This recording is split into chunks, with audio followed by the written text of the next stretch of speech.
जय हिंद साथियों, मैं राज बहादुर पाल आप सभी का सक्सेस सेंटर के ऑनलाइन प्लेटफार्म पर हार्दिक स्वागत करता हूं। साथियों, उम्मीद है कि आप लोग बेहतर होंगे, स्वस्थ होंगे और अपनी पढ़ाई को अच्छे तरीके से कंटिन्यू किए होंगे। साथियों, हम लोग मैथमेटिक्स का अपना चैप्टर नंबर सिस्टम पढ़ रहे थे। नंबर सिस्टम में हमने जो सबसे पहले सीखा था वो अलग अलग तरह की नंबर्स के बारे में जाना था।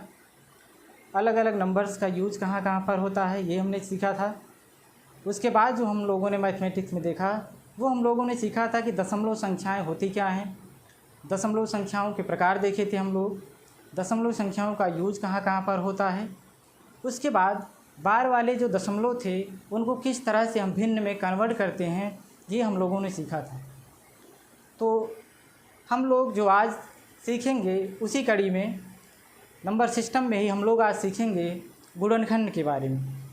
सबसे पहले साथियों हम लोग ये देखेंगे कि गुणनखंड होता क्या है, यानी गुणनखंड मीन्स फैक्टर। उसके बाद हम लोगों को जानना है मल्टीपल क्या होते हैं, यानी अपवर्त क्या होते हैं, गुणनखंड और अपवर्त में क्या अंतर है। उसके बाद हम लोग सीखेंगे कि गुणनखंडों की संख्या किस तरह से हम लोग निकालते हैं। तो आइए हम लोग देखते हैं आज अपना टॉपिक गुणनखंड।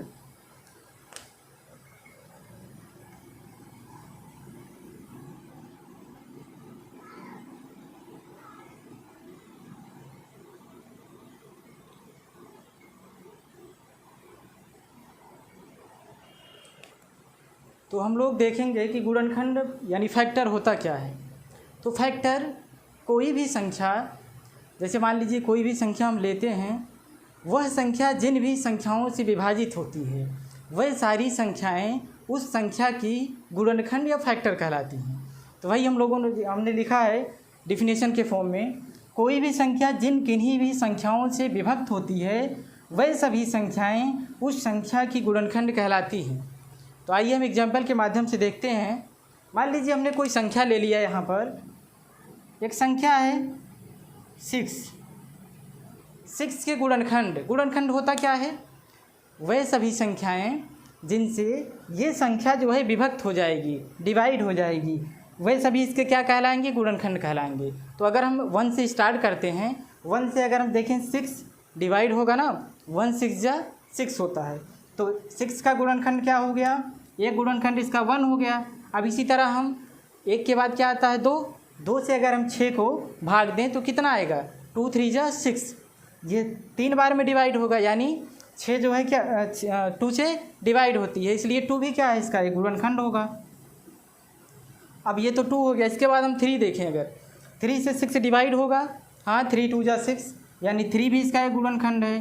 क्या 4 से 6 कटेगा, नहीं, तो 4 इसका एक गुणनखंड नहीं है। अब हम देखेंगे 5 से भी नहीं कटेगा, लेकिन 6 से 6 कटेगा, 6 1 जा 6, तो 6 भी इसका क्या है, एक गुणनखंड है। तो हमने वही लिखा था, देखिए कोई भी संख्या जिन किन्हीं भी संख्याओं से विभक्त होती है, कोई भी संख्या यानी 6 जिन किन्हीं भी संख्याओं से विभक्त होती है, किससे किससे विभक्त हो रही है, 1 2 3 6, कोई भी संख्या जिन किन्हीं भी संख्याओं से विभक्त होती है वह सभी संख्याएं यानी ये सारी संख्याएं इस संख्या की क्या कहलाएंगी, गुणनखंड कहलाएंगी। उम्मीद है आप लोग समझ गए होंगे। फिर से देखिए, कोई भी संख्या जिन किन्हीं भी संख्याओं से विभक्त होती है वह सभी संख्याएं उस संख्या की क्या कहलाती हैं, गुणनखंड कहलाती हैं। तो हमने संख्या मान लिया 6 है, 6 को हम देखेंगे किन किन संख्याओं से कटती है। अगर हम 1 से शुरू करेंगे, 1 से देखें तो 1 6 जा 6, 1 से जो है कटेगी। फिर हम 2 से देखेंगे, 2 से भी 2 3 जा 6 होगा। फिर उसके बाद 3 से देखेंगे, 3 2 जा 6 होगा। 4 से नहीं कटेगी 6। अगर हम 5 से देखेंगे तो 5 से भी नहीं कटेगी। उसके बाद हम लोग 6 से देखेंगे तो 6 से कटेगी।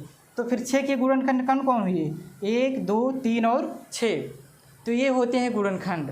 और एक चीज़ इसमें देखने वाली बात है कि जो संख्या 1 होती है ये सभी संख्याओं की गुणनखंड होती है।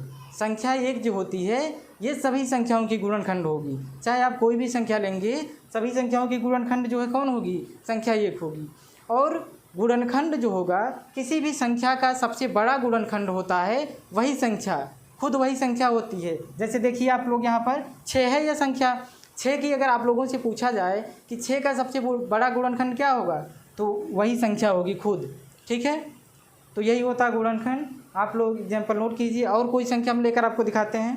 मान लीजिए यहाँ पर हम ले लेते हैं 9। 9 को आप लोग चेक कीजिए, किससे किससे 9 डिवाइड होगा? 1 से। 1 तो सभी को डिवाइड करता है, अभी हमने बताया आपको। तो 9 का गुणनखंड 1 हो गया। क्या 2 जो है 9 को डिवाइड करेगा? पूरी तरह से नहीं डिवाइड करेगा, तो इसका 2 जो है गुणनखंड नहीं हुआ। क्या 3 डिवाइड करेगा? 3 3 जा 9, हाँ करेगा, इसलिए 3 भी किसका गुणनखंड है? 9 का गुणनखंड होगा। क्या 4 डिवाइड करेगा 9 को? नहीं। 5 नहीं करेगा। फिर हम देखेंगे 6, क्या 6 करेगा 9 को डिवाइड? नहीं करेगा। 7 नहीं करेगा। 8 नहीं करेगा। 9। तो फिर इसके गुणनखंड कौन कौन हुए? 1, 3 और 9। अभी हमने बताया किसी भी संख्या का जो सबसे बड़ा गुणनखंड होता है वह खुद वही संख्या होती है। तो 9 का सबसे बड़ा गुणनखंड कौन है? 9 ही होगा। तो आप लोग इसको नोट कर लेंगे, फिर मैं इसके आगे की चर्चा करता हूँ।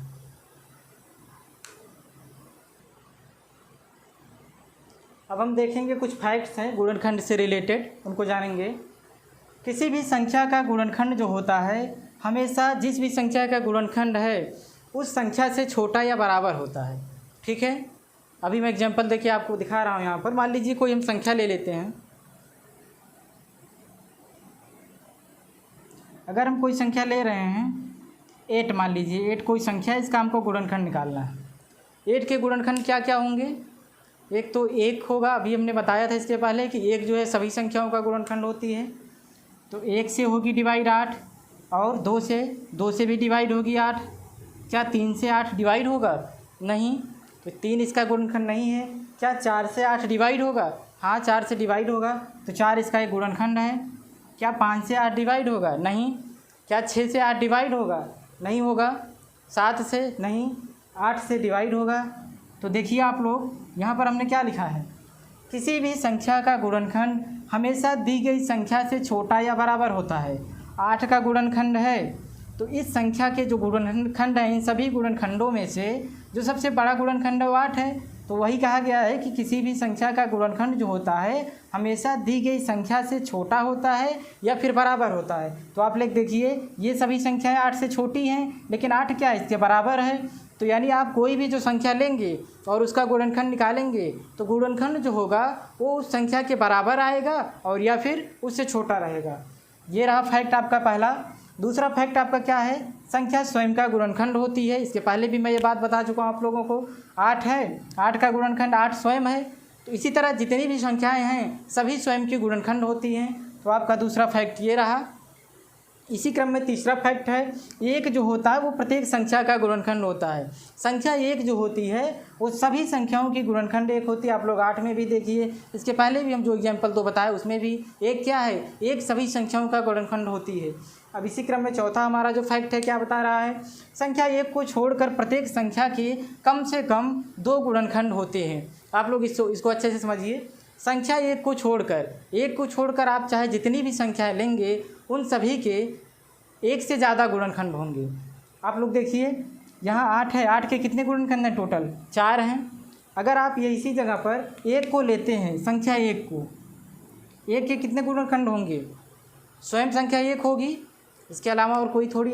1 को कौन डिवाइड कर सकता? केवल 1 ही ना, इसके अलावा और किसी से क्या 1 कटेगा? नहीं।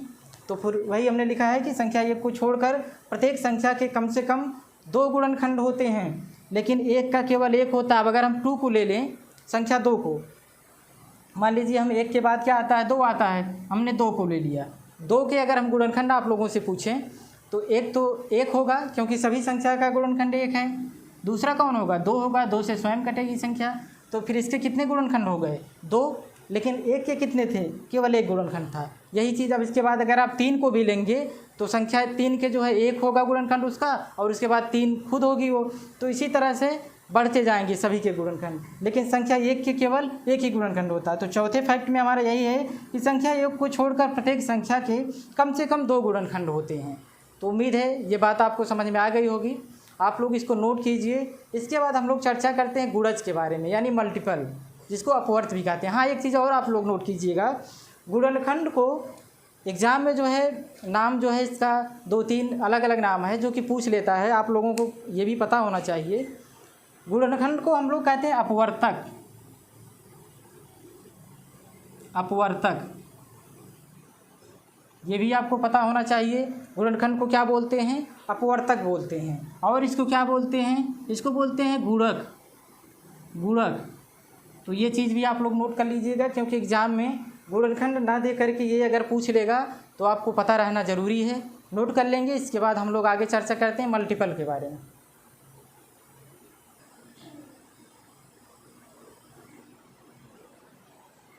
अब हम सीखेंगे कि गुणज या अपवर्त क्या होते हैं। इसी को इंग्लिश में मल्टीपल भी बोलते हैं। तो गुणज या अपवर्त क्या होती हैं? किसी भी संख्या की गुणज वह संख्याएं होती हैं जो उस संख्या में किसी पूर्ण संख्या से गुणा करने पर प्राप्त होती है। तो इसको हमने डिफिनीशन के फॉर्म में लिखा है, किसी भी संख्या की गुणज वह संख्याएं होती हैं जो हमें किसी संख्या को एक पूर्ण संख्या से गुणा करने पर प्राप्त होती हैं। अभी मैं आप लोगों को एग्जाम्पल के माध्यम से समझा रहा हूँ उसका कहने का मतलब क्या है। और इसमें एक फैक्ट है, प्रत्येक संख्या स्वयं का गुणज होती है। प्रत्येक संख्या के अनंत गुणज होते हैं। जैसा कि आप लोग नाम से ही स्पष्ट है कि मल्टीपल, मल्टीपल क्या होता है आप लोग जानते होंगे। मल्टीप्लाई, मल्टीप्लाई मतलब गुणा करना, यही तो होता है मल्टीपल का मतलब। तो आइए हम लोग जानते हैं कि अपवर्त या गुणज बोलते हैं किसको हैं। मान लीजिए हम लोग कोई संख्या लेते हैं। मान लीजिए हमारे पास संख्या है 2। एग्जाम्पल, संख्या है 2। अगर आप लोगों से इसके मल्टीपल पूछे जाएं, मल्टीपल क्या होता है आप लोग डिफिनीशन देखिए। किसी भी संख्या की गुणज वह संख्याएं होती हैं जो हमें किसी संख्या को एक पूर्ण संख्या से गुणा करने पर प्राप्त होती है। तो आप लोग इसमें देखेंगे 2 है। 2 में अगर हम 1 का मल्टीप्लाई करते हैं, 1 क्या है? 1 एक पूर्ण संख्या है कि नहीं? तो अगर हम 2 में 1 से मल्टीप्लाई करते हैं, 2 × 1 तो क्या आएगा? 2 आएगा ना। 2 × 1 क्या आएगा? 2 आएगा। तो वही इसका कहने का मतलब क्या है?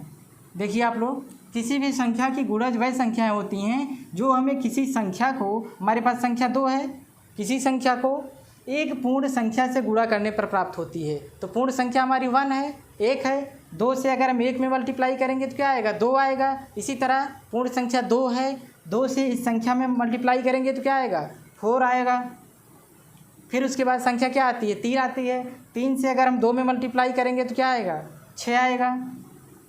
इसी तरह संख्या 4 आती है। 4 में अगर 2 से मल्टीप्लाई करेंगे तो 8 आएगा। फिर उसके बाद संख्या 5 आती है। 5 में 2 का मल्टीप्लाई करेंगे तो 10 आएगा। इस तरह से अनंत मल्टीपल्स आते जाएंगे। ठीक है, कुल मिलाकर आपको बस इतना समझना है। अगर आपसे कहा जाए कि आप लोगों को गुणज निकालना है या फिर अपवर्त निकालना है, तो जो संख्या दी जाए उसी का मल्टीप्लाई करते रहना, उसी का टेबल या फिर पहाड़ा आपको पढ़ के आगे की नंबर्स निकालते रहना है। बस सिंपल सी भाषा में इतना याद रखना आपको। बस क्या करना है, उसका आपको पहाड़ा आगे की तरफ पढ़ के आपको उसके गुणज निकाल देने हैं। जैसे यहाँ पर 2 है, 2 के आपको गुणज निकालने, तो हमने क्या किया है? 2 का टेबल पढ़ा हमने। 2 × 1 = 2, 2 × 2 = 4, 2 × 3 = 6। बस यही तो है। 2 × 1 = 2, 2 × 2 = 4, 2 × 3 = 6, 2 × 4 = 8, 2 × 5 = 10। इस तरह से जो है अनंत तक ये जो है मल्टीपल्स आते जाएंगे। हमने वही फैक्ट्स में लिखा है, प्रत्येक संख्या स्वयं का गुणज होती है। आप लोग देखिए, संख्या 2 है, 2 जो है 2 का गुणज कौन है? 2 है। तो प्रत्येक संख्या इसी तरह स्वयं का गुणज होगी। 2 संख्या हमारे पास है, इसी का गुणज 2 है। फिर उसके बाद 4, 6, 8, 10। अगला फैक्ट, प्रत्येक संख्या के अनंत गुणज होते हैं। आप 2 की टेबल अनंत तक पढ़ सकते हैं कि नहीं? तो वही है, किसी भी संख्या के जो आपके गुणज पूछे जाएंगे कितने होते हैं, तो फिर अनंत होते हैं, उसकी कोई लिमिट नहीं है, लिमिटलेस होता है ये। 2 का टेबल आप अनंत तक पढ़ सकते हैं, 3 का टेबल आप अनंत तक पढ़ सकते हैं। किसी भी संख्या के जो टेबल है वो आप कितनी भी जो है संख्या तक पढ़ सकते हैं, तो इसकी कोई लिमिट नहीं होती है। और अगर आपसे डिफरेंस पूछा जाए अपवर्त और अपवर्तक में यानी गुणनखंड में, तो वहाँ पर संख्या की लिमिट होती है। किसी भी संख्या के जो गुणनखंड होते हैं वो सीमित होते हैं। हमने निकाल के बताया था, उसमें 3 या 4 अलग अलग संख्याओं के आ रहे थे गुणनखंड, तो फिर लेकिन इसमें जो है अनंत गुणज होते हैं। तो आप लोग इसको नोट कर लेंगे, फिर उसके बाद आगे हम लोग देखते हैं। नोट कर लीजिए आप लोग।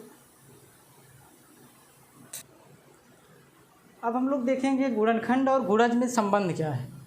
गुणनखंड और गुणज के बीच में एक संबंध है। मान लीजिए अगर कोई एक संख्या है a, वो b का एक गुणनखंड है। कोई हम एक संख्या लेते हैं जो कि संख्या b का एक गुणनखंड है। अभी आप लोग केवल ध्यान से सुनिए बस। यदि a b का एक गुणनखंड है तो जो b संख्या होगी वो a का एक गुणज होगी। अभी समझ में नहीं आ रहा होगा आप लोगों को। मैं एक एग्जांपल के माध्यम से आपको समझाता हूँ। मान लीजिए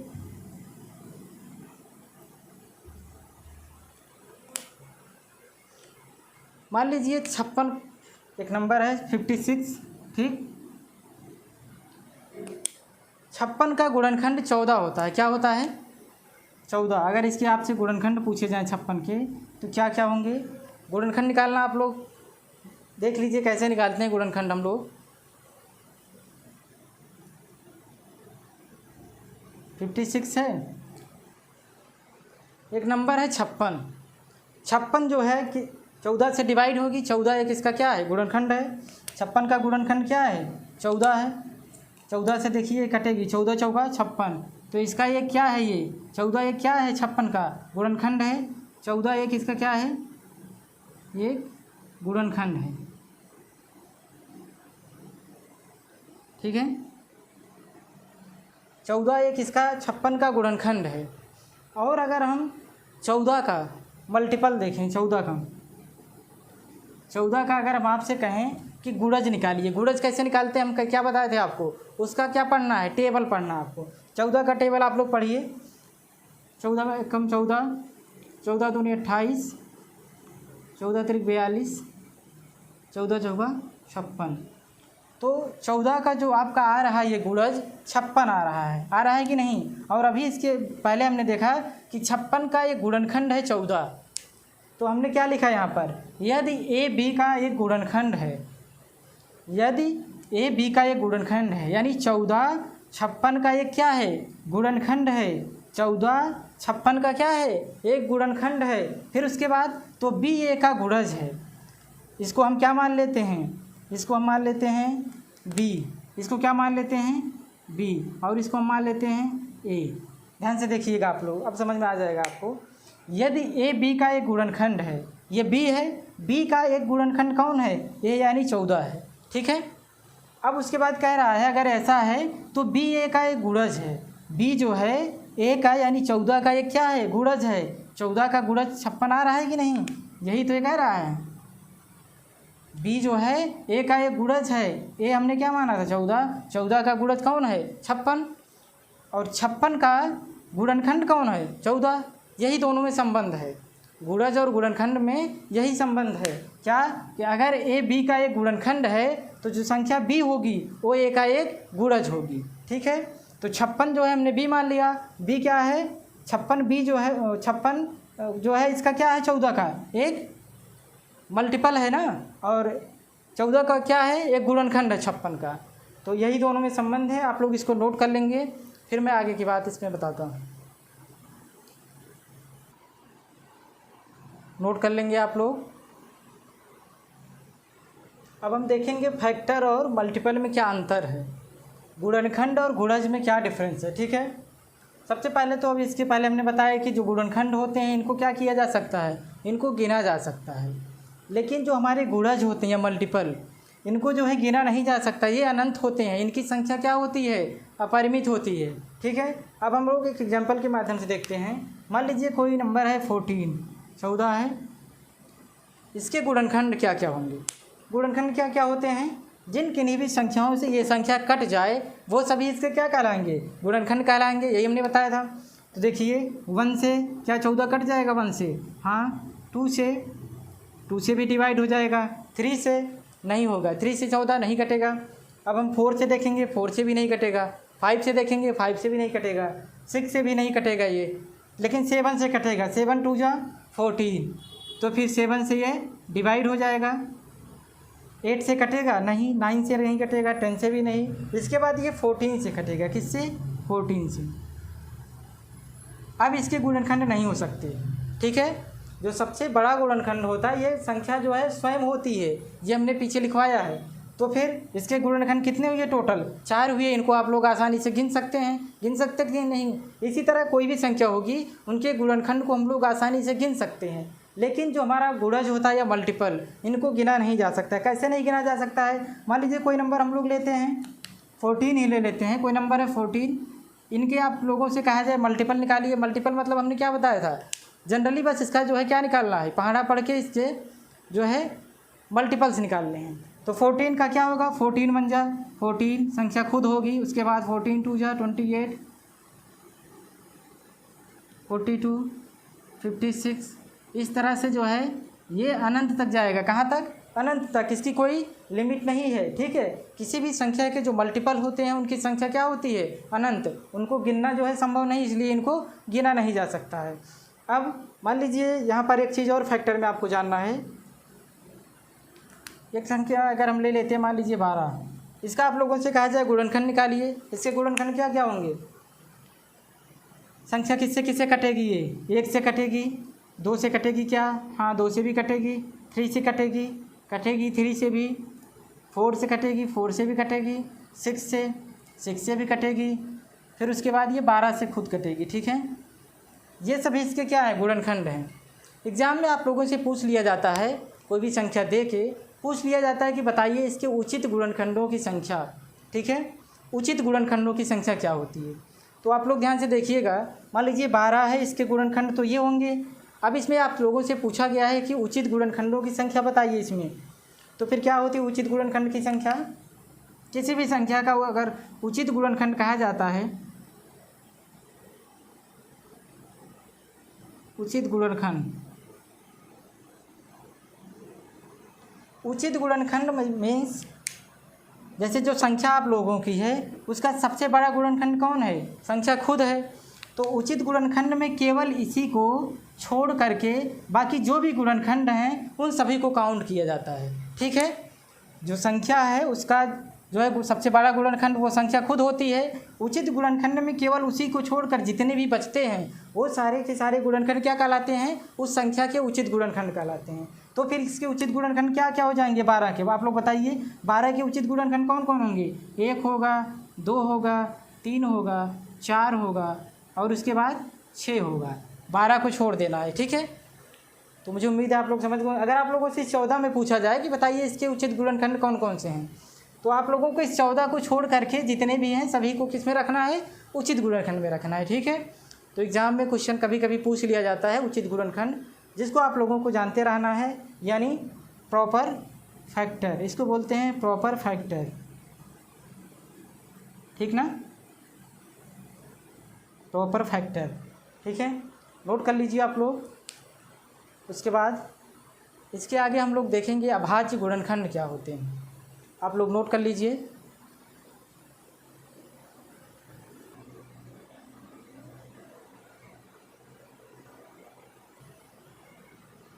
अब हम लोग जानेंगे अभाज्य गुणनखंड के बारे में।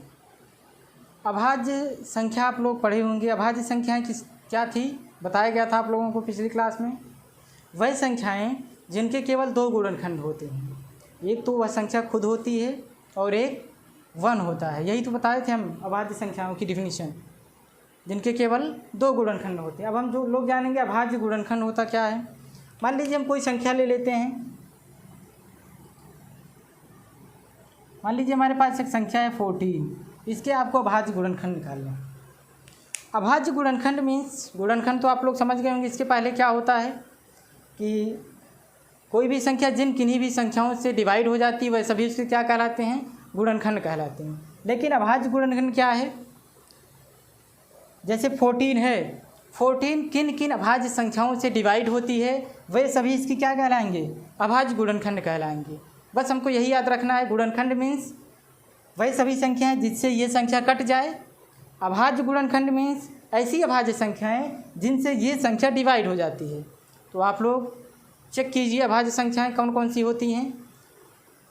सबसे छोटी अभाज्य संख्या कौन होती है, 2 होती है।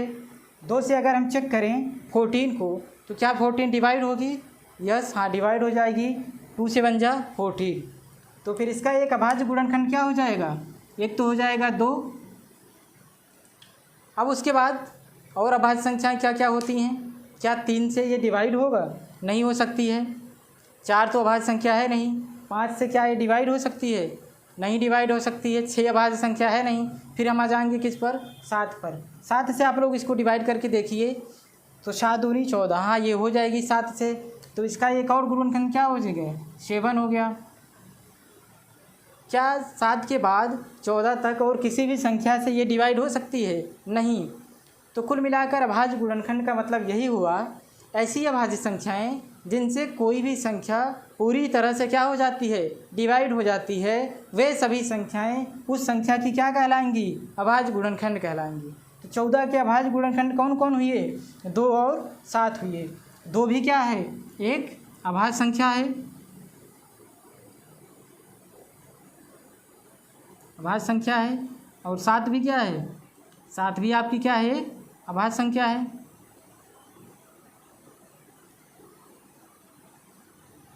अब इसी तरह अगर और भी एग्जाम्पल हम देखें, मान लीजिए आपको कह दिया जाए 108, इसके आपको अभाज्य गुणनखंड निकालने हैं। तो फिर हमने क्या बताया भी, अभाज्य गुणनखंड कैसे निकालते हैं, किसी भी संख्या को अभाज्य संख्याओं से डिवाइड करके चेक करना है। तो निकालने का तरीका आप लोग देखिए, एलसीएम आप लोग निकालना सीखे होंगे। 108, नहीं तो हम आगे बताएंगे आपको एलसीएम कैसे निकाला जाता है। पहले ये देखिए 108 है, हमने क्या बताया, अभाज्य गुणनखंड क्या होता है, ऐसी अभाज्य संख्याएं जिससे कोई भी संख्या पूरी तरह से कट जाती है। तो सबसे छोटी अभाज्य संख्या 2 होती है, इसलिए सबसे पहले हम इसको किससे डिवाइड करेंगे, 2 से कट करके देखेंगे, और तब तक 2 से इसको हम डिवाइड करेंगे जब तक ये 2 से डिवाइड होती रहेगी। अगर 2 से नहीं डिवाइड होती है फिर हम 3 से चेक करेंगे। फिर उसके बाद अभाज्य संख्या 5 आती है, 5 से चेक करेंगे, 5 से भी नहीं कटती है तो फिर 7 से देखेंगे, 7 से नहीं अगर संख्या कटती है तो फिर हम उसको 11 से देखेंगे। इस तरह से जितनी भी अभाज्य संख्याएं हैं उनसे हम चेक करेंगे इसको किस किस संख्या से ये कटती है। अब हम देखेंगे सबसे पहले 2 से, 2 5 जा 10, 2 4 जा 8। फिर उसके बाद हम अब 54 आ गया, 54 देखेंगे किससे कटेगी, 2 से कटेगी, 2 2 नहीं 4, 2 छते 14। फिर उसके बाद 2 से क्या ये कटेगा 27, नहीं। फिर हम देखेंगे 3 से, 3 9 जा 27। फिर 9 आ गया, 9 क्या 3 से कटेगा, हाँ 3 से कटेगा, 3 3 9। फिर उसके बाद 3 बचा, 3 फिर 3 से कटेगा, 3 एक कम 3। तो आप लोग देखिए जो अभाज्य गुणनखंड आ रहा है 108 का, वो ये आ रहा है। 2 कितनी बार आ रहा है, 2 बार। 3 कितनी बार आ रहा है, 3 बार। तो हम 108 के जो गुणनखंड हैं उसको हम क्या लिख सकते हैं, 2 × 2 × 3 × 3 × 3। तो आइए इसको हम लिखते हैं, 2 × 2 × 3 × 3 × 3। ये क्या है, यही इसके क्या है, अभाज्य गुणनखंड है। देखिए 2 भी क्या है, अभाज्य संख्या है, 3 भी क्या है, अभाज्य संख्या है। तो इसको हम क्या लिख सकते हैं, 2 कितनी बार आया है, 2 बार, तो 2 की पावर 2 लिख सकते हैं। 3 कितनी बार आया है, 3 बार आया है, तो 3 की पावर हम क्या लिख सकते हैं, 3 लिख सकते हैं। तो 108 के जो अभाज्य गुणनखंड हुए वो क्या हुए, देखिए 2 2 बार आया है, 3 3 बार आया है। तो अभी हम आगे आपको बताएंगे कि अभाज्य गुणनखंड की संख्या कैसे निकालते हैं। अभी आप लोग केवल ये देखिए कि अभाज्य गुणनखंड निकालते कैसे हैं, ठीक है। अभाज्य गुणनखंड हम क्या करते हैं, जिस भी संख्या का अभाज्य गुणनखंड हमको निकालना है तो उसको हम जो है अलग अलग अभाज्य संख्याओं से डिवाइड करते हैं। वही प्रोसेस हमने यहाँ पर फॉलो किया है, तो आप लोग नोट कर लीजिए। इसी तरह से अगर आपको बोला जाए और भी किसी संख्या का निकालने के लिए, मान लीजिए हम आपको कहते हैं 144 का अभाज्य गुणनखंड आप लोग निकालिए, 144 का, तो फिर कैसे निकालेंगे, इसी प्रोसेस को फॉलो कीजिए, नोट कर लीजिए, फिर मैं बताता हूँ 144 का अभाज्य गुणनखंड कैसे निकालेंगे। तो देखिए 144 का कैसे निकालेंगे। सबसे पहले हमने क्या कहा कि सबसे पहले हम सबसे छोटी अभाज्य संख्या 2 होती है, तो पहले 2 से ही चेक करेंगे। 2 छते 14, 2 दूनी 4। अब हम देखिए यहाँ आ गया 72। 72 को हम देखेंगे 2 से पहले डिवाइड होता है कि नहीं। अगर 2 से नहीं होता है फिर हम दूसरी संख्या से चेक करेंगे। तो 2 से अभी ये हो रहा है, 2 3 6, 2 6 12, 36 आ गया। 36 भी अभी 2 से डिवाइड होगा। यहाँ 18 आ गया, 18 भी अभी 2 से डिवाइड हो गया, 9 आएगा। फिर अब ये 2 से नहीं डिवाइड होगा, अब हम 3 से डिवाइड करेंगे। अगली अभाज्य संख्या क्या होती है, 3 होती है, इसलिए हम इसको 3 से डिवाइड करेंगे। यहाँ 3 आएगा। फिर जो है फिर ये 3 से डिवाइड होगा, तो इसके गुणनखंड क्या आ गया, अभाज्य गुणनखंड ये रहे, क्या होंगे 2 × 2 × 2 × 2 × 3 × 3। तो इसको आप लोग लिख सकते हैं 2 की पावर 4, क्योंकि 2 जो है 4 बार आया है, और उसके बाद 3 कितनी बार आया है, 3 2 बार आया है। तो ये हो गए क्या, इसके अभाज्य गुणनखंड, ठीक है। आगे अभी हम लोग बताएंगे आप लोगों को अभाज्य गुणनखंडों की संख्या कैसे निकालते हैं। ये था अभाज्य गुणनखंड निकालने का तरीका। किसी भी संख्या के प्राइम फैक्टर्स इस तरह से निकाले जाते हैं, तो नोट कर लेंगे आप लोग।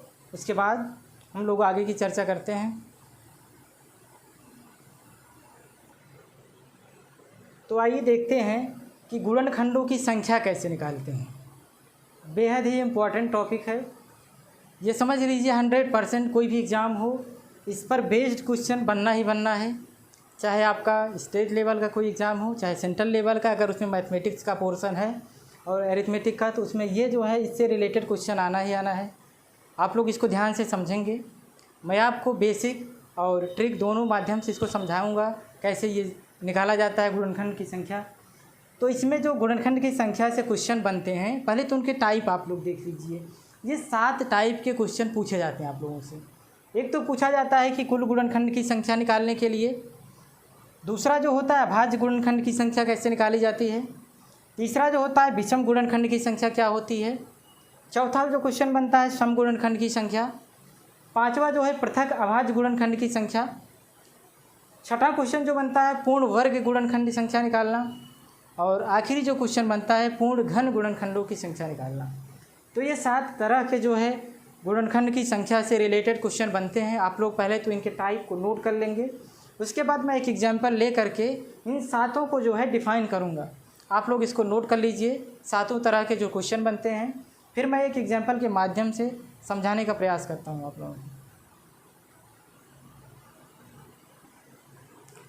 मान लीजिए हम कोई नंबर यहाँ पर लेते हैं। एग्जाम्पल में हम जो पहला एग्जाम्पल ले रहे हैं, कोई नंबर है हमारे पास 1080। ये क्या है, आपकी नंबर है। इसमें जो है सभी तरह के क्वेश्चन आपसे पूछे गए हैं। 1080 में आपसे ये सारे क्वेश्चन पूछ लिए गए हैं। तो फिर कैसे निकाला जाएगा, आइए हम लोग सीखते हैं। सबसे पहले तो इसको हम लोग किस फॉर्म में लिखेंगे। अभाज्य गुणनखंड जो हमने पीछे बताया था कैसे निकाले जाते हैं, पहले हम इसको कैनोनिकल फॉर्म में लिखेंगे। देखिए क्या होता है कैनोनिकल फॉर्म, मैं बता रहा हूँ अभी आपको। पहले 1080 का हम लोग जो है इसको अभाज्य गुणनखंड के फॉर्म में लिख लेते हैं। पहले जो है 2 से डिवाइड करेंगे, यही तुमने बताया था। 2 5 जा 10, 2 4 जा 8, फिर 2 से 2 2 जा 4, 2 7 जा 14,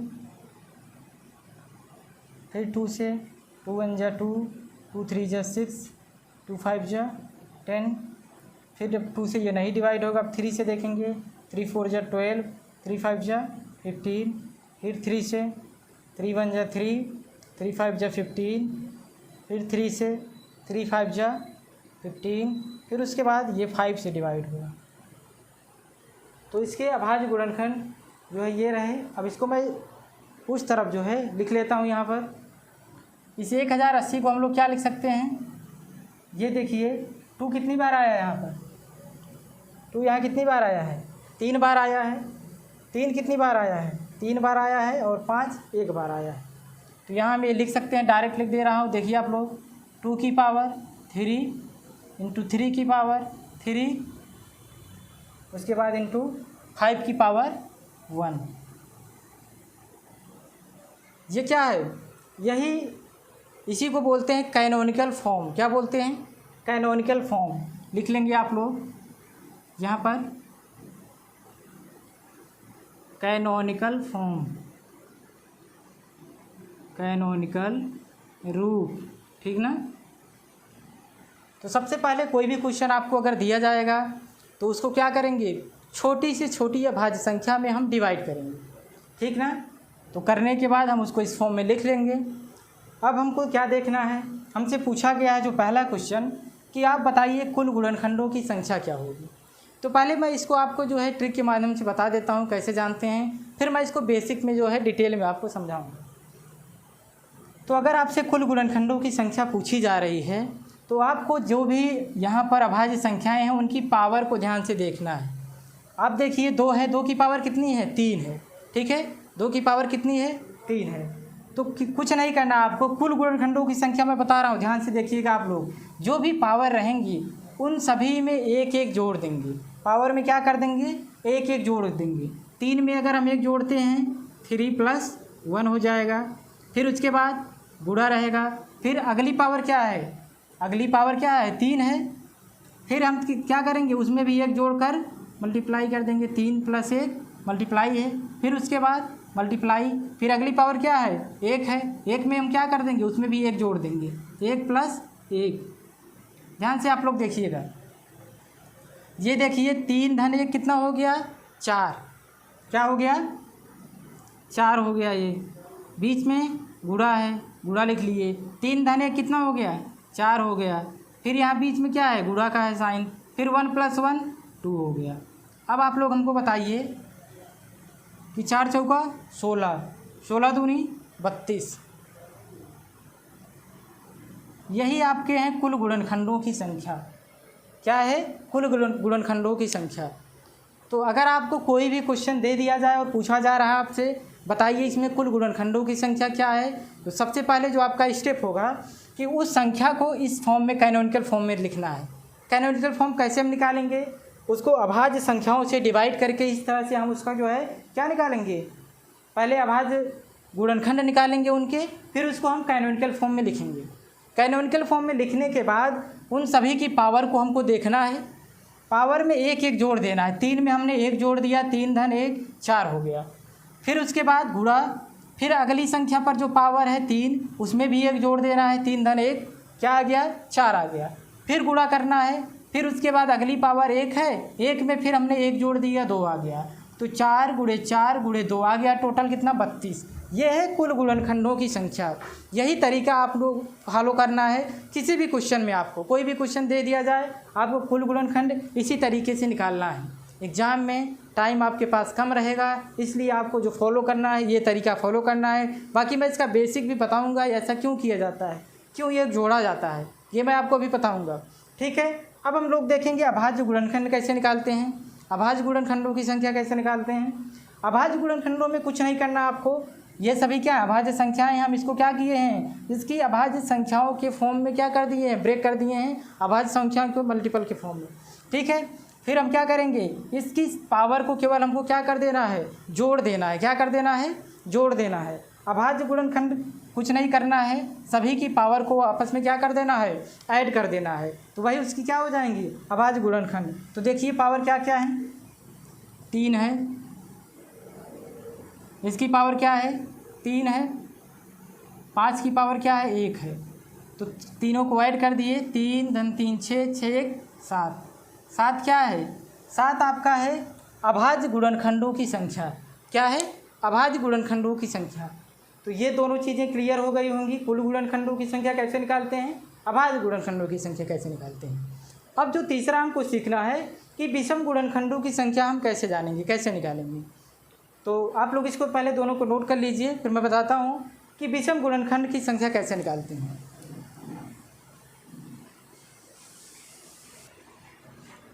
अब हम देखेंगे विषम गुणनखंडों की संख्या कैसे निकालते हैं। विषम गुणनखंडों में आपको ये करना है, पहले आप लोग इसको देखिए ध्यान से, 2 की पावर 3 × 3 की पावर 3 × 5 की पावर 1 है। इन तीनों में 2 3 और 5 में सम संख्या कौन है, 2 जो है क्या है सम संख्या है, 2 सम है कि नहीं, लेकिन 3 क्या है, 3 विषम संख्या है, 5 क्या है 5 भी विषम संख्या है। हमसे बोला क्या गया निकालने के लिए कि विषम गुणनखंडों की संख्या हमसे पूछा गया है, तो फिर इसमें हमको सम की ज़रूरत तो है नहीं, है कि नहीं। जब हमसे पूछा जा रहा है कि आप विषम गुणनखंडों की संख्या हमको बताइए, तो ये सम वाला पोर्शन यानी जो 2 की पावर 3 है, इसको हम लोग क्या करेंगे, इसको हम लोग हटा देंगे विषम में से, तो हमारे पास बचेगा क्या 3 की पावर 3 और 5 की पावर 1, क्या बचेगा 3 की पावर 3 बचेगा और 5 की पावर 1 बचेगा। हम इसको क्या करेंगे, इसको हम लोग हटा देंगे। तो देखिए क्या करना है, सम वाले को हम हटा देंगे, बचेगा 3 की पावर 3 × 5 की पावर 1, तो 3 पावर में क्या करना है 1 जोड़ देना है, अगली पावर क्या है 5 की 1 है, तो इंटू 1 + 1, देखिए क्या आ जाएगा 3 धन 1 4 और 1 1 2, यानी 4 × 2 कितना आ जाएगा 8 आ जाएगा, यहाँ पर क्या आ जाएगा 8 आ जाएगा। फिर से देखिए विषम गुणनखंड की संख्या, नाम से ही स्पष्ट है विषम गुणनखंड, यानी हमको क्या करना है सम वाले को हटा देना है। सम 2 की पावर 3, 2 क्या है एक सम संख्या है, 2 वाले पोर्शन को हटा देना है। अब हमारे पास बचेगा 3 की पावर 3 × 5 की पावर 1, तो फिर क्या करेंगे, गुणनखंडों की संख्या कैसे निकालते हैं, उसकी पावर में 1 जोड़ देंगे। 3 धन 1 हमने कर दिया, गुणे अगली संख्या है 5 की पावर 1, पावर में हम जोड़ देंगे 1, 1 धन 1 हो गया 2, तो ये 4 गुणे 2 आ गया हमारा 8। ये क्या है, ये विषम गुणनखंडों की संख्या है। ठीक है, आप लोग नोट कर लेंगे इसको। अब हम देखेंगे सम गुणनखंड की संख्या क्या होती है। सम गुणनखंडों की संख्या आपको याद रखना है, इस चीज़ को ध्यान से सुनिएगा। सम गुणनखंडों की संख्या में इस सम संख्या वाली पावर को हमको ज्यों का त्यों लिख देना है, उसमें 1 नहीं जोड़ना है। जो सम संख्या हमारी 2 है, इसकी पावर में हमको 1 नहीं जोड़ना है। क्या करना है, इसकी पावर को हमको ज्यों का त्यों लिख देना है। इसकी पावर कितनी है, 3 है, फिर उसके बाद गुणे। अब हमको देखना है विषम संख्या 3 है, ठीक है, इसकी पावर में 1 जोड़ के गुणा कर देना है, 3 धन 1, ठीक, फिर गुणे, फिर अगली संख्या क्या है, 5 है, 5 क्या है, विषम संख्या, इसकी पावर में 1 है, 1 धन 1, उसमें भी 1 जोड़ देंगे। अब देखिए क्या आ जाएगा, यहाँ है 3 गुणे 3 धन 1 कितना आ जाएगा, 4, 3 गुणे 4 हो जाएगा 12, यहाँ पर 1 धन 1 2, 12 दूनी 24, तो आपका क्या आ जाएगा, ये हो जाएगा 24। 24 क्या है, 24 है सम गुणनखंडों की संख्या। और एक चीज़ आप लोग देखेंगे, ये दोनों तो समझ में आ गया होगा। विषम गुणनखंड की संख्या आप लोग निकाल लिए होंगे, कैसे क्या करना है, सम वाले को हमको इसमें से हटा देना है, विषम की पावर में 1 जोड़ के मल्टीप्लाई कर देना है। ये आपका आ गया विषम गुणनखंडों की संख्या। और आपको कुल गुणनखंडों की संख्या यहाँ पर पहले से पता थी। अब आपको अगर सम गुणनखंडों की संख्या निकालनी है तो कुल गुणनखंडों की संख्या में से इस विषम गुणनखंड की संख्या अगर आप घटा देंगे तो फिर आपका क्या आ जाएगा, डायरेक्ट आ जाएगा आपका सम गुणनखंड की संख्या। क्योंकि सम गुणनखंडों की संख्या प्लस विषम गुणनखंडों की संख्या बराबर होता है कुल गुणनखंडों की संख्या की। ठीक है, ध्यान से फिर से सुनिएगा आप लोगों को कुल गुणनखंडों की संख्या निकालना आ गया। ठीक है, अभाज्य गुणनखंडों की संख्या निकालना आ गया। विषम गुणनखंड की संख्या में सम वाली संख्या को हटा देना है, बचेगा आपके पास विषम गुणनखंड, इनकी पावर में 1 जोड़ के गुणा कर देना, 8 आ जाएगा। अब आपको निकालना क्या है, सम गुणनखंड की संख्या। तो अगर इस कुल गुणनखंड में से विषम वाले गुणनखंड को आप घटा देते हैं 32 - 8, तो आपका डायरेक्ट आ जाएगा 24। ठीक है, इस तरह भी कर सकते हैं। बाकी हमने जो आपको बताया है क्या करना है, सम वाले में सम वाली की पावर को ज्यों का त्यों लिख देना है, जो विषम वाली पावर रहेगी उनमें 1 जोड़ के मल्टीप्लाई कर देना है। ठीक है, तो इस तरह से आपका आ जाएगा सम गुणनखंडों की संख्या निकालना। ठीक है, उम्मीद है आप लोग समझ गए होंगे। अब हम अगला देखेंगे, पृथक अभाज्य गुणनखंड की संख्या कैसे जानेंगे। पृथक अभाज्य गुणनखंड की संख्या या फिर डिस्टिंक्ट प्राइम फैक्टर्स। ठीक है, डिस्टिंक्ट प्राइम फैक्टर्स कैसे जानते हैं पृथक अभाज्य गुणनखंड की संख्या। ये होता है जो भी आपकी यहाँ पर अभाज्य संख्याएं हैं, जिन भी अभाज्य संख्याओं में आपने इस संख्या को ब्रेक किया है, वही सभी इसकी क्या है, पृथक अभाज्य गुणनखंड की संख्या है। तो कौन कौन है, 2 हैं, 3 है, 5 हैं। कितनी अभाज्य संख्याएं हैं, 3 है ना, 1 2 है, 1 3 है, 1 5 है। तो ये जो पृथक अभाज्य गुणनखंड की संख्या है, ये यही बताता है कि कितनी अभाज्य संख्याओं में इस संख्या को आपने ब्रेक किया है। तो हमने कितने में किया है, 1 2 और 3 में। तो पृथक अभाज्य गुणनखंड की संख्या क्या हो जाएगी, 3 हो जाएगी। ठीक है, समझ में आ गया। पृथक अभाज्य गुणन की संख्या मतलब आपने संख्या को किन किन अभाज्य संख्याओं में ब्रेक किया है। एक तो हमने 2 में किया था, एक को 3 में और 5 में। तो फिर ये 1 2 और 3 यही क्या है, पृथक अभाज्य गुणनखंड की संख्या है। ठीक है, अब हम अगला देखेंगे, पूर्ण वर्ग गुणनखंड की संख्या क्या है। आप लोग इतना पहले नोट कर लीजिए, फिर मैं इसको बताता हूँ। इसको बताने के लिए आपको बेसिक रूल जानना ज़रूरी है, ये कैसे ऐड हो रहा है 1 1, ये आपको जानना ज़रूरी है। तो पहले आप लोग इतना नोट कर लीजिए, फिर मैं बताता हूँ। नहीं तो इसको भी आप लोग ट्रिक के माध्यम से जान सकते हैं, मैं बता दे रहा हूँ आपको। पहले आप लोग इतना नोट कीजिए, फिर मैं बताता हूँ।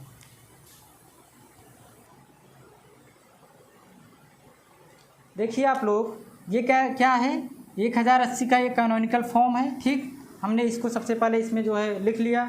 अब आप लोग ध्यान से एक चीज़ सुनेंगे, ये 2 की पावर 3 है, 2 की पावर 3।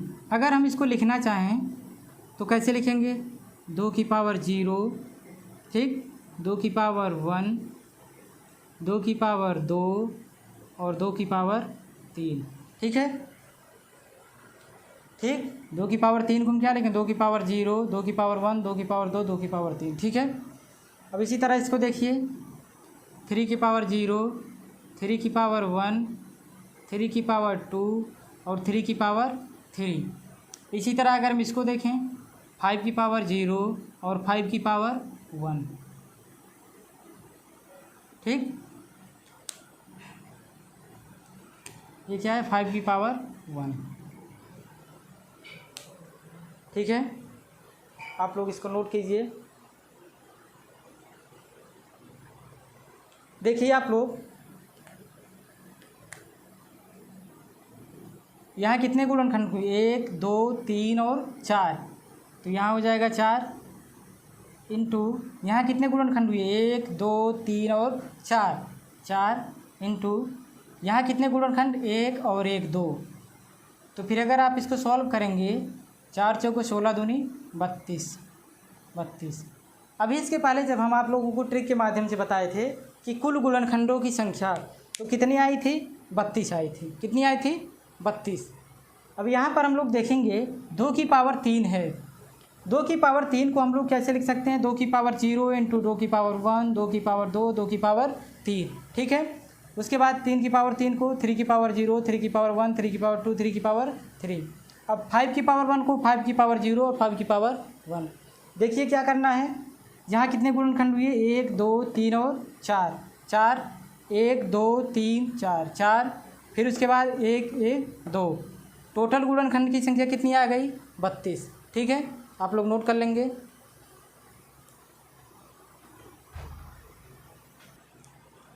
हम लोगों को निकालना क्या है, पूर्ण वर्ग गुणनखंड की संख्या। ध्यान से सुनिएगा, पूर्ण वर्ग गुणनखंड की संख्या क्या है।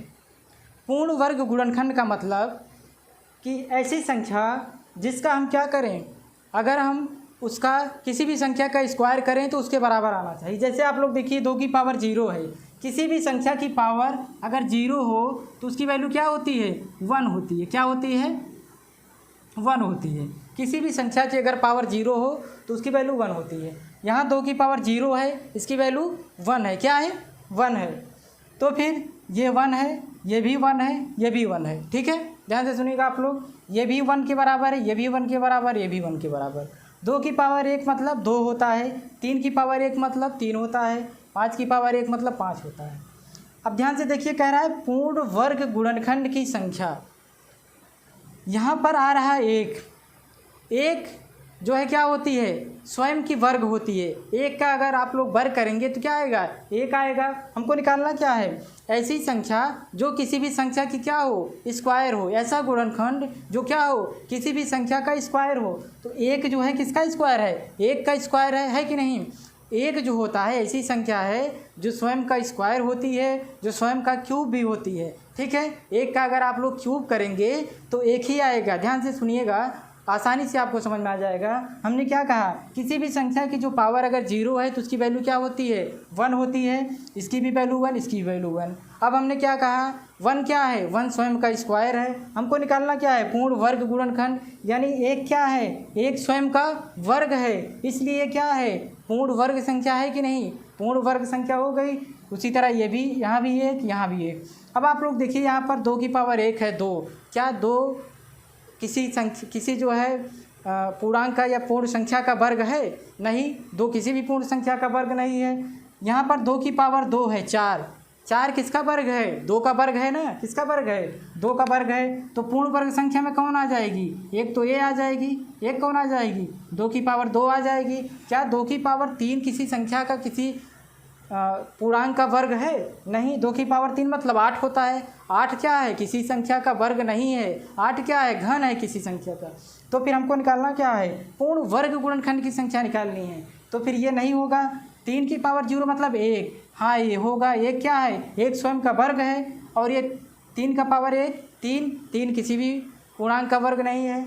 3 का स्क्वायर 9, 9 किसका वर्ग है, 3 का वर्ग है, इसलिए क्या है, पूर्ण वर्ग संख्या है।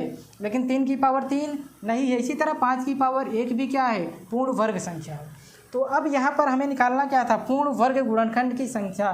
तो कितने हो जाएंगे, 1 2 3 4 और 5, यही हमारे क्या हैं, पूर्ण वर्ग गुणनखंड की संख्या है। क्या है, 5। समझ में आ गया कि नहीं? आप लोग फिर से एक बार ध्यान से देखिए। हमको निकालना क्या है? पूर्ण वर्ग गुणनखंड की संख्या निकालनी है। हमने इसको कैनोनिकल फॉर्म में लिख लिया। अब हम 2 की पावर 3 को क्या लिख सकते हैं? 2 की पावर 0, 2 की पावर 1, 2 की पावर 2, 2 की पावर 3। उसी तरह 3 की पावर 3 को हमने लिखा, फिर 5 की पावर 1 को हमने उनके गुणनखंड में ब्रेक किया। फिर उसके बाद हमको निकालना था पूर्ण वर्ग गुणनखंड की संख्या। हमको ऐसी संख्या ढूंढनी थी जो किसी रियल नंबर हो, क्या पूर्णांक की वर्ग हो। तो फिर ये क्या है? 1 किसका वर्ग है? 1 का। यहाँ 4 आया, 4 किसका वर्ग है? 2 का। यहाँ 1 का वर्ग है। यहाँ आएगा 9 3 का वर्ग है। यहाँ 1 का वर्ग है। तो टोटल कितनी संख्याएं हो गई? 5 जो है क्या है? पूर्ण वर्ग गुणनखंड की संख्या है। उम्मीद है आप लोग समझ गए होंगे। अब हम लोग सीखेंगे पूर्ण घन गुणनखंड की संख्या कैसे निकालेंगे। ध्यान से सुनिए आप लोग। फिर से हम लोग वही लिखेंगे।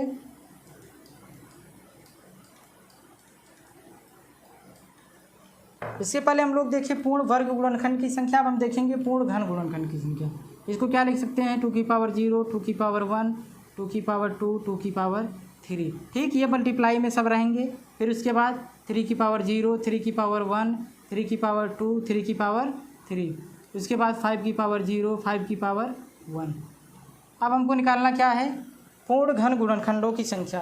घन ऐसी संख्या जो किसी संख्या की क्या हो? घन हो। तो यहाँ 1 आएगा। 1 क्या है कि नहीं? 1 का घन है। यहाँ भी 1 आएगा। 1 जो है 1 का घन है। यहाँ भी 1 आएगा। 1 स्वयं का घन है। अब हम देखेंगे 2 किसी भी संख्या का घन नहीं है।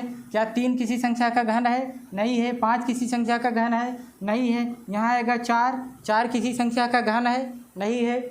यहाँ आएगा आपका 9 क्या किसी संख्या का घन है? नहीं है।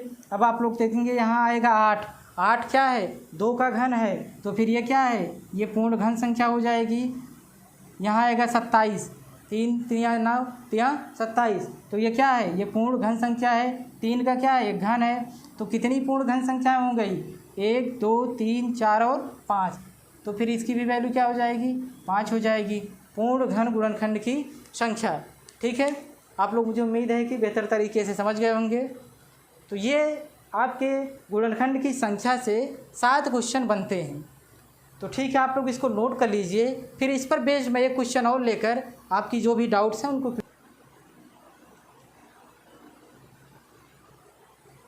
आइए अब हम लोग जानते हैं एक और एग्जाम्पल के माध्यम से। मान लीजिए हमें दे दिया गया 120। ठीक है, अब हमको इसमें सारी चीज़ें निकालनी है, पूरी कुंडली इसकी निकाल देनी है। ठीक है, मतलब जो 7 तरह के क्वेश्चन हैं इसमें आप लोगों को सॉल्व करने हैं। ठीक है, ध्यान से देखिए। सबसे पहले हमको निकालना है क्या? हमने कहा था कि अगर आपको दे दिया जाए कोई नंबर, सबसे पहले इसको कैनोनिकल फॉर्म में लिखना है। तो फिर इसको निकालते हैं, इसके अभाज्य गुणनखंड के फॉर्म में इसको रिप्रेजेंट करते हैं। 120। ठीक, कैसे निकालेंगे? 2 × 12 0, 2 × 3 = 6, 2 × 1 = 2, 2 × 5 = 10, 3 × 5 = 15, फिर 5 × 1 = 5। क्या लिख सकते हैं? 2 यहाँ 3 बार आया है, इसलिए 2 की पावर 3 हो जाएगी। 3 1 बार आया है, 3 की पावर 1, 5 1 बार, 5 की पावर 1। तो इसको हम सबसे पहले इसके कैनोनिकल फॉर्म में लिख देते हैं। 2 की पावर 3 × 3 की पावर 1 × 5 की पावर 1। ये क्या है? इसका कैनोनिकल फॉर्म है। ठीक है, बस इसके बाद हम लोग अपना काम स्टार्ट करते हैं। सबसे पहले आपको कुल गुणनखंडों की संख्या निकालनी। क्या निकालनी है? सबसे पहले इसका कुल गुणनखंड की संख्या आपसे पूछा गया है। कुल गुणनखंड की संख्या कैसे निकालेंगे?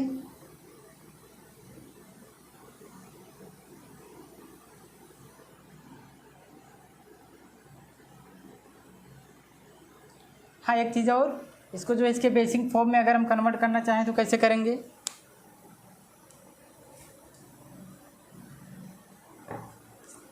क्या लिख सकते हैं?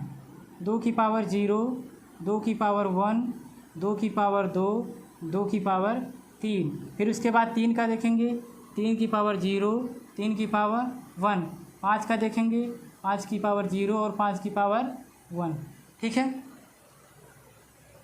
अब हमको देखना है कुल गुणनखंडों की संख्या। इसके लिए हमको क्या करना होता है? जो पावर हैं उनमें क्या कर देना है? सब में 1 ऐड करके मल्टीप्लाई कर देना है। ठीक है, क्या करना था? सब में एक ऐड करके मल्टीप्लाई करना था। तो देखिए क्या करेंगे, 3 + 1 पावर कितनी थी, 3 थी, 3 में हमने एक जोड़ दिया, फिर उसके बाद गुणे इसकी पावर कितनी थी, 1 है। ध्यान से देखिए आप लोग, पावर कितनी है, 1, 1 में हम क्या कर देंगे, एक ऐड कर देंगे, फिर उसके बाद इसकी पावर कितनी है, 1 है, 1 में हम क्या कर देंगे, एक ऐड कर देंगे, क्या आ जाएगा, देखिए 3 × 1 कितना हो जाएगा, 4 हो जाएगा, 1 × 1 कितना आएगा, 2 आएगा, फिर 1 × 1 कितना आएगा, 2 आएगा। तो कुल गुणनखंड कितने आ गए, 4 दूनी 8 दूनी 16। ये क्या है, कुल गुणनखंड की संख्या है। ठीक है, सभी की पावर में एक एक जोड़कर आपस में क्या कर देते हैं, गुणा कर देते हैं। ये क्या है, कुल गुणनखंड की संख्या है। क्या है, कुल गुणनखंड की संख्या है। नोट कर लेंगे आप लोग। यहाँ पर आप लोग देखिए, इसके पहले हमने कहा था कि मैं बताऊंगा इसमें एक जोड़ा क्यों जाता है। आप लोग इसका बेसिक फॉर्म देखिए, जब अगर इसको लिखा जाता है 2 की पावर 0, 2 की पावर 1, 2 की पावर 2, 2 की पावर 3, तो ये 2 की पावर 0 जो है ना, इसकी वैल्यू क्या हो जाती है, 1। 3 की पावर 0 की वैल्यू क्या होती है, 1। 5 की पावर 0 की वैल्यू क्या होती है, 1। और ये टोटल यहाँ से यहाँ तक कितने गुणनखंड है, 3 है, 3 है कि नहीं। तो वही 3 गुणनखंड में इस एक को क्या कर दिया जाता है, ऐड कर दिया जाता है। यहाँ क्या है, 3 की पावर 1 है, इसका एक गुणनखंड है, इसमें क्या कर दिया गया, एक था गुणनखंड, उसमें इस एक को क्या कर दिया गया, ऐड कर दिया गया। यहाँ पर 5 की पावर 1 इसका एक गुणनखंड था, उसमें 5 की पावर 0 मतलब 1, 1 + 1 यही ऐड कर दिया जाता है। तो इसलिए कुल गुणनखंड की संख्या में पावर में हम 1 1 ऐड करके टोटल मल्टीप्लाई कर देते हैं। ठीक है, ये तो था हमारा कुल गुणनखंड की संख्या। अब आप लोग दूसरा निकालेंगे जल्दी से। अभाज्य गुणनखंड की संख्या क्या होती है, अभाज्य गुणनखंड की संख्या, अभाज्य गुणनखंड की संख्या हमने क्या बताया था इसके लिए, अभाज्य गुणनखंड की संख्या के लिए क्या बताया था कि जनरली पावर को क्या कर देते हैं, आपस में ऐड कर देते हैं। पावर क्या है, 3 है, पावर क्या है, 1 है, इसकी पावर क्या है, 1 है, सबको ऐड कर दिए, क्या आ जाएगा, 3 1 4 1 5। ये क्या है, अभाज्य गुणनखंड की संख्या है। अब हम इसके बाद देखेंगे विषम गुणनखंड की संख्या, विषम अभाज्य गुणनखंड की संख्या।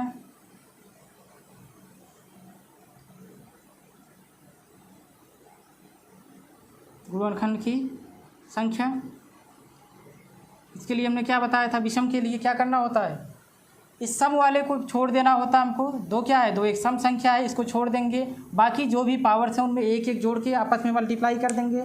तो सम वाले को हमको इसको छोड़ देना है। यहाँ क्या है, पावर 1 है, तो 1 में क्या कर देंगे, 1 ऐड कर देंगे, इनटू इसकी पावर क्या है, 1 है, इसमें भी क्या कर देंगे, 1 ऐड कर देंगे, क्या आ जाएगा, देखिए 2 × 2 कितना हो जाएगा, 4 आ जाएगा। ये क्या है, ये है विषम अभाज्य गुणनखंड की संख्या। अब हम अगला देखेंगे सम। आइए अब हम लोग देखेंगे सम गुणनखंड की संख्या कैसे निकालेंगे। सम गुणनखंड की संख्या क्या करना होता है, इस सम वाली पावर को ज्यों का त्यों हम लिख देते हैं और क्या करते हैं, इनटू बाकी जो पावर होती है उनमें क्या कर देते हैं, एक एक जोड़कर हम मल्टीप्लाई कर देते हैं। इसकी पावर 1 थी, हमने एक जोड़कर क्या कर दिया, मल्टीप्लाई कर दिया। इसकी पावर 1 है, इसमें भी एक जोड़ देंगे हम, मल्टीप्लाई कर देंगे, क्या आ जाएगा, 3 × 2 कितना हो जाएगा, 3 2 जा 6 2 जा 12 हो जाएगा। ये क्या है, आपका सम गुणनखंडों की संख्या है। इसके बाद हमारा जो अगला क्वेश्चन बनता है, अगला हमारा जो क्वेश्चन बनता है 5वां, क्या हो गया, कुल गुणनखंड देख लिए आप, अभाज्य गुणनखंड देख लिए आप, विषम देख लिए, सम देख लिए। अब आपको देखना है पृथक अभाज्य गुणनखंडों की संख्या। क्या, पृथक अभाज्य गुणनखंडों की संख्या, पृथक अभाज्य गुणनखंड की संख्या।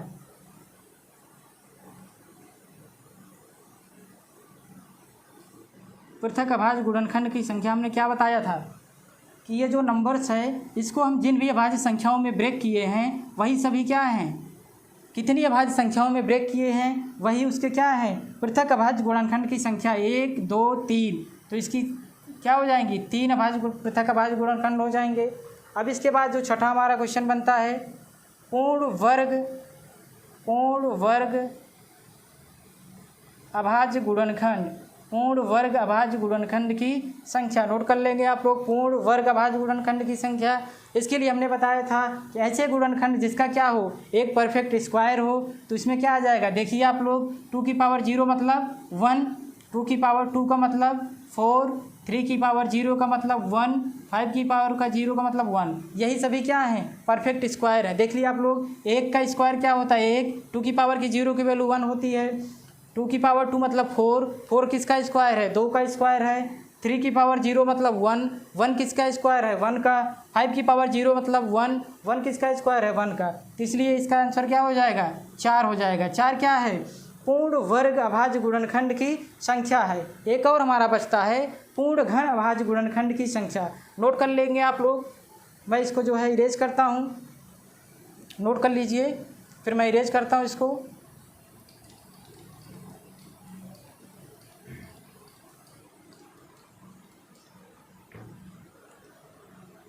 जो लास्ट हमारा क्वेश्चन इस पर बनता है, पूर्ण घन अभाज्य गुणनखंड की संख्या।